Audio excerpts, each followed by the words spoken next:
barakwereka ko bamaje kugenda mu bagabo ibirometero 2 mu byukuri, ariko muri totali cyangwa se mu mpuzandengo bakaba bari bugende ibirometero 23 n'ibice 9, ariko ibi ngibi bikaba byagenzwe n'Ububirigi cyangwa se Belgium mu rurimi rw'amahanga. Mu byukuri murabona abaturage ku mihanda barimo gufana, ni ikintu cyiza, namwe ariko muri ahanga mukomeze mufane. Uyu nguyu yaranditse, yitwa Nyungura Dominique, yaranditse ngo dusobanurire ese bakoresha amagare atandukanye yije ubushobozi buriya ni hatsinda ufite igare ryiza n'imbaraga. Mu byukuri ufite ikibazo cyiza cyane, wakwibaza uti ese amagare babaha bari ku rwego rumwe? Ahanga ndagusubiza nti oya, ntago bakoresha amagare amwe, buri muntu yizanira igare rye, nk'uko nigeze kubivugaho. Umuntu wa mbere nuvuga uriya mukinnyi wa mbere uri mu Rwanda ku nomero ya mbere ku isi, batweretse ko igare rye yarikoresheje mu ruganda ubwe, bamusohorera nomero, bamusohorera mu ruganda nomero ye bwite. Ubwo rero urwo ruganda ruba rufite iryo gare rye riba rifite umwihariko, ntabwo rimeze nk'iby'abandi. Abdul Nkubito aranditse, I'm going to be interested to see how close China are going to be to Ethiopia here. Because let's bear in mind, at the end of the lap 1 with the men, China were 52 seconds ahead of Ethiopia. But we've seen the Ethiopian women reach the top of the climb all together, riding strongly. And I wonder whether they might turn the tables on the Chinese squad by the top. I think they're closing in. I don't think they're going to turn the tables at this intermediate split, but they look like they're composed. So they've still got, time to bring back... Let's see when they come through this time check. They're still down on the Chinese. This is Rwanda now, 42 seconds down on the Ethiopian women. So Rwanda it was a matter of a second this year. Be good to see how that progression goes. We've already got, of course, some world-level African riders, Beniam Gamai, Daniel Tekelemenot and others. We saw would have been even closer. Team at the intermediate side of this particular country. We're in Kigali, the capital city. But outside there's loads of nature, lots of wildlife and lots of things. Because if they don't just completely sit up, it just makes it too hard for the third rider to make contact again. Well, they're not sitting up, so it's going to be a real hard ask now for the third rider to get back. Yep, she's going to have a big problem, but she's one of the talented riders in that group. And you wonder whether they've made the right decision or not. Time will tell as to how things are going to go.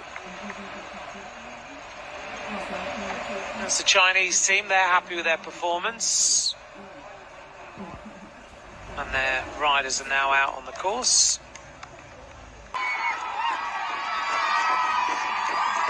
33 seconds or so down on the team of Ethiopia. Now they've gone 52 seconds down, so they've lost more time. So top of the leaderboard to that point, Ethiopia. Rwanda at 42.89. If it's 2 seconds between them and the finish, it will come down to the first rider in the men's going across the line, his teammate getting annoyed and sitting up. That's how close this is going to end up being if that does happen. Now they're onto the descent. Big gear engaged, and we will get these riders down to the bottom of the descent. The start of the next team. This is our second block. This is the UCI World Cycling Centre, and this is Mohamed Dalai, Yafit Mulugeta and Ahmed Wais. So we've got a Tunisian, an Eritrean, one of our refugee team getting going now. So they work their way out of the starts.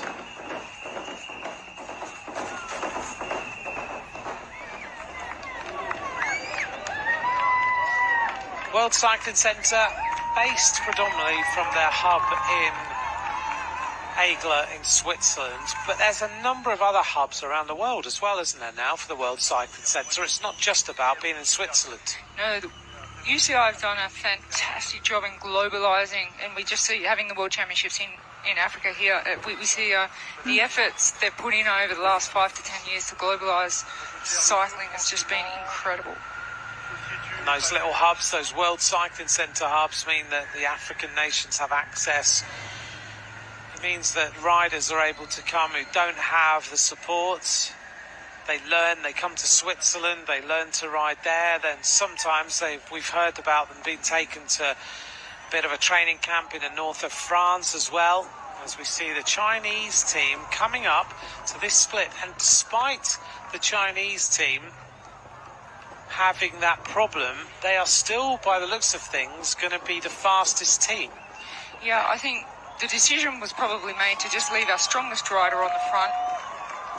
She's obviously restricted to the efforts of a second rider.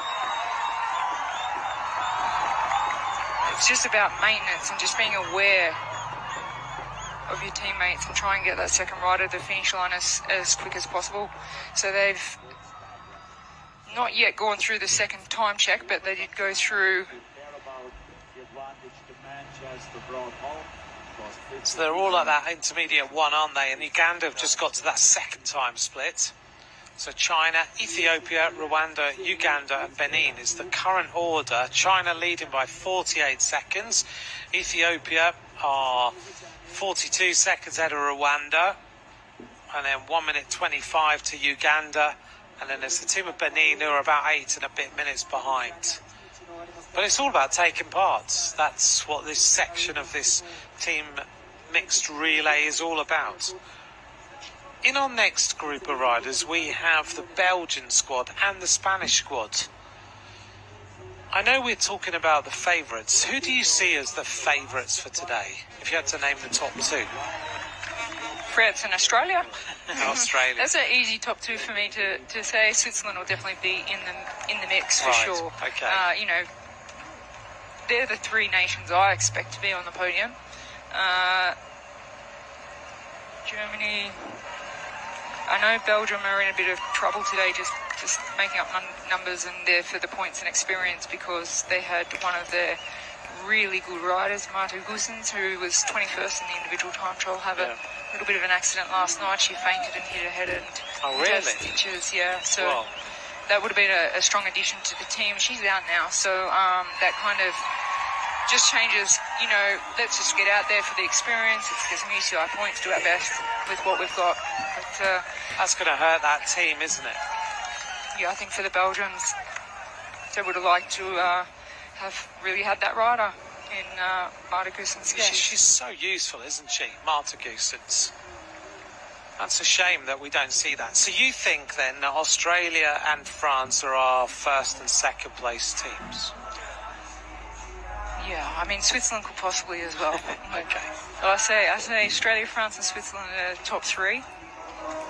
I like the names on the list for Australia. I think they're all very experienced, very strong. Let's see how they go. Defending champions. Mauritius are underway. Aurélien de Cormorans, Alexandra Meyer and William Piat. Mauritius, of course, have got Kim Lecourt in this squad of women when they come back round. Kim Lecourt did so well in the Tour de France. This is the warm-up area. This is the Belgian squad on the far side we were talking about. They do have Victor Campenaerts. They've got Florian Vermeers. But the women's squad is going to struggle a little bit. It was interesting when I asked Victor about the team time trial relay here at the World Championship. And he said, my participation in this event is to give experience to our developing riders on a world stage and a world level. Obviously, he won't be able to go out there and give his best effort because he needs to keep his teammates with him, and it's a real team effort. So he wants to give an opportunity to his country, and I think that's a really nice thing to do. And, he could say, hey, look, I'm coming to the World Championships and I just want to ride the individual events and I don't want to be a part of the team relay. I want to recover and rest. But a really nice guy, really respectful, and he'll be out there just giving all the knowledge he has and experience he has to his teammates. This is painful, isn't it?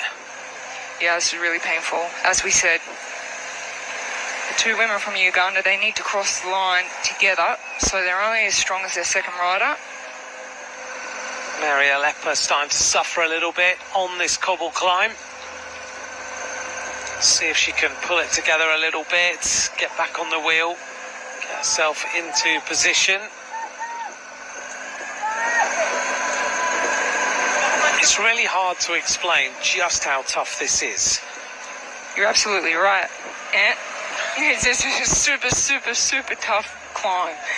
It's just, you know, you come onto the climb and you think you can see a corner where it's the end of the climb, but it just keeps going, and every single thing, like your arms and muscles and skin and eyeballs and everything, teeth are chattering and shaking, and it's really hard to keep traction. There were a few drops of rain earlier today, which would have made it even slippery and much more difficult. However, it's just, you can see here, you think you come to the top, but you see there, it goes around the corner and it just keeps going up. So it's a really tough climb. Physically, but mentally, it's very, very difficult. But there's the other feeling as well, isn't it? You've just described beautifully about how you think that you're just riding a bike and you're on a line and you're riding, but suddenly when you go into the red zone like the rider in second place is going into right now, it's the feeling of everything is drained. Yeah, and when you're on the cobbles and everything's shaking, it's even worse. It's so hard to push power through the pedals. All you want to do is just stop and sit down. Get off the bike and sit down. It's just so hard to keep the momentum of keeping the bike going. Just keep going. And it's the pain. You just have to bear the pain. But, you know, sometimes physically the power's not there. So, it's really, really difficult. They've got themselves back together here on this cobbled rise. It does go on a long way, doesn't it? It does, doesn't it? Well, it's over 2 kilometres. What cobble climb lasts for 2 kilometres? At that gradient. Yeah, that gradient. Going back to the start, the Mauritian team have gone. This should be the team of Ukraine, and it is. So we've got Harol Chikov, we've got Danilo Kozaris and Seaman Simon. There are 3 men who are about to get going for Ukraine.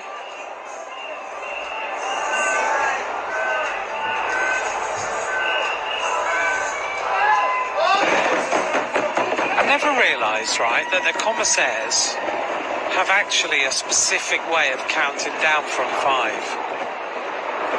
That they actually learn how to count down from 5 with their fingers. They learn to count down from 5? Yeah, they do, apparently. I don't know if that's an urban myth, but I'm pretty sure it's true. Because they have to end up with the final finger being the finger to say, go, off you go. So they actually, it must be an exam. Well, thank you, bro. Ashyiraho udutima, ukunda u Rwanda buduru, ndagukunze. Ukunda u Rwanda rwose, utwo dutima ndetse n'ibendera ni ikintu cyiza, ndagushimiye buduru. Nyirabizimana urongeye uranditse ngo u Rwanda ruri ku mwanya wa kangahe? Turagushimiye cyane Nyirabizimana. Mu by'ukuri u Rwanda umwanya ruriho ntago rurimo kuza mu myanya 5 y'imbere, ariko wenda mu kanya gatoya reka twizere ko bano bahungu bari bwikarifiye bakaza muri uyu mwanya. Undi yanditse ngo ni bamwita Mugenimana Francis, aranditse ngo hello, ese abanyarwanda bahagaze bate mu bagabo? Nabyo reka tuze tukurebere tukubwire kuko turi hano ku bwawe, kugusavinga cyangwa se kugwa serivisi nziza intego yacu. Camel the trainer aranditse ngo ni coach Carumel, ndabakurikiranye ndi mu Busanza. Coach ariko tubwire ikipe utoza ni iyari yo, ese ni football, ese ni basket, ese ni tennis cyangwa se na magare? Mu by'ukuri utubwire iyo coach cyangwa se abo utoza kugira ngo natwe tuzakujoyininge. Habumuremyi Eugene, utwo dutoki rwose natubonye, natwe tuguhaye peace inshuti yacu, tuguhaye peace, turi hano ku bwawe. Niyo dusenga Brigitte aranditse ngo turabakunda Gisagara. Gisagara turabakunda namwe Gisagara rwose. Niyo dusenga nizere ko uri ambasaderi wacu aho ngaho mu Gisagara. Kawera Josephine aranditse ngo u Rwanda ruhagaze he? Ndi mu Nyamasheke by Tito. Turagushimiye nawe rero Tito mu Nyamasheke, tubere mu ambasaderi mwiza, turaje tubabwira u Rwanda ruherereye. Tuyizere Donasiye uranditse ngo u Rwanda tengamara ukagira inkawe, kagira amata rwose, kagira amata nawe rwose, u Rwanda ruragatengamara kandi rukakugira nk'umuturage mwiza. ni ukuvuga ngo nawe kuba wifuza u Rwanda gutengamara turagushimiye. Shyaka Jean Pierre uranditse ngo turabashimiye ibyiza mutugezaho kabisa, natwe turagushimiye kuba uduteze amatwi ndetse n'amaso yawe. Uwamahoro Sada, ufite izina ryiza Sada, uranditse ngo ese ko hagenda batatu hakagaruka babiri, undi ko mutamutwereka. Reka tukubwire ko kamera zacu ziri ku mihanda, turagerageza kubereka abakiriya bose nibishoboka. Mu by'ukuri iyo umukinnyi asigaye inyuma ntago wareka gufokasinga bakomeje imbere gusubiye kureba uw'inyuma. Abudul Nkiko nawe turagushimiye ukunda u Rwanda, ayo madarapo agizeho ni meza.